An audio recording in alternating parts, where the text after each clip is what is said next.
আপনার মনে করেন স্বামী আছে অথবা কোনো স্বামীর স্ত্রী আছে, স্ত্রী থাকা সত্ত্বেও ভিন্ন কোনো নারীর সাথে আপনার ওই নিজের চরিত্রকে কলুষিত করে দেওয়া, অন্য কোন নারীর প্রেমে হাবুডুবু খাওয়া, অথবা নারীর স্বামী আছে, স্বামী থাকা সত্ত্বেও বাচ্চা আছে, বাচ্চা থাকা সত্ত্বেও অন্য পুরুষের প্রেমে হাবুডুবু খাওয়া, মেসেঞ্জারে হোক, ফেসবুকে হোক, ইমোতে হোক, হোয়াটসঅ্যাপে হোক, যে কোনো ভাবে হোক, এটাই পরকীয়া প্রেম।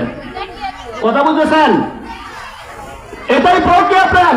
এই পরকীয়া প্রেমের কারণে, এই পরকীয়া প্রেমের এই বিষাক্ত জীবনের কারণে আজকে নারী তার স্বামীকে নিজ হাতে খুন করতেছে। এগুলো খুব ভয়াবহ কথা।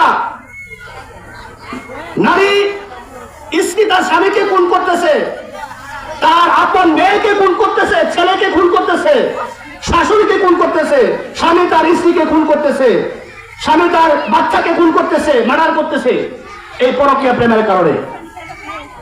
প্রিয় মা বোনেরা, আল্লাহ পাক রব্বুল আলামিনের দায়িত্বহীন ঘোষণা হচ্ছে লা তাকরাবুজ জিনা ইন্নাহু কানা ফাহিশাতাও ওয়া সাআ সাবিলা। হে পৃথিবীর বান্দা বান্দীরা, তোমরা জিনার ধারে কাছেও যাবে না, তোমরা ব্যভিচারের ধারে কাছেও যাবে না। লা তাকরাবুজ জিনা ইন্নাহু কানা ফাহিশাতাও ওয়া সাআ সাবিলা। নিশ্চয় ব্যভিচার হচ্ছে এটি অশ্লীল কাজ, অশ্লীল পন্থা, মন্দ রাস্তা, এর চেয়ে নির্দিষ্ট আর কোনো রাস্তাই হতে পারে না। এজন্য আল্লাহ তাআলা বলছেন লা তাকরাবুজ জিনা। জিনা যেখান থেকে সংগঠিত হয়, যদি ফেসবুকের থেকে সংগঠিত হয়, ফেসবুকের ধারে কাছে যাওয়া যাবে না। যদি মনে করেন ইমোতে আপনার মনে করেন সম্ভাবনা আছে, ইমো যদি আমি খুলি তাহলে জিনার ধারে আমি চলে যাব, তাহলে আপনার জন্য ইমো খোলা আপনার জায়েজ নাই, মেসেঞ্জারে কথা বলা আপনার জন্য জায়েজ নাই, ভিন্ন কোনো পুরুষের সাথে আপনার কথা বলাও জায়েজ নাই, হারাম। পরকীয়া প্রেম যে করবে, চাই সে পুরুষ হোক চাই সে নারী হোক, এই পরকীয়া প্রেমে যে ব্যক্তি ধরা যাবে, আল্লাহ পাক রব্বুল আলামিন তাকে 6টা শাস্তি দিবেন। কয়টা শাস্তি? 6টা শাস্তি দিবেন পরকীয়া প্রেমে যারা জড়িয়ে যাবে। 1 নাম্বার, 3টা শাস্তি দিবেন আল্লাহ তাআলা দুনিয়াতে, 3টা শাস্তি দিবেন দুনিয়াতে, আর 3টা শাস্তি দিবেন পরকালে। মোট 6টা শাস্তি দিবেন যে ব্যক্তি পরকীয়া প্রেমে লিপ্ত হয়ে যাবে।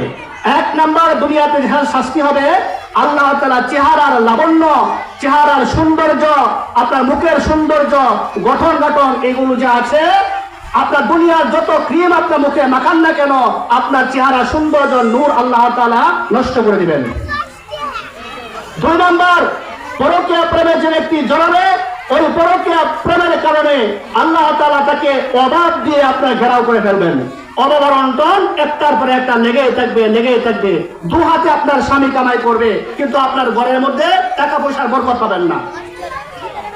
আপনি নিজে কামাই করবেন, রোজগার করবেন, কিন্তু আপনার ঘরের মধ্যে বরকত থাকবে না। 2 নাম্বার শাস্তি, অভাব অন্টন লেগেই থাকবে।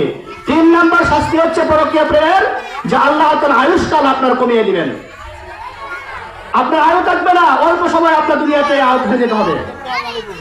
আর পরকালে 3টা শাস্তি হচ্ছে, আল্লাহ তাআলা আপনার উপরে রেগে থাকবেন, আপনার সাথে কথা বলবেন না।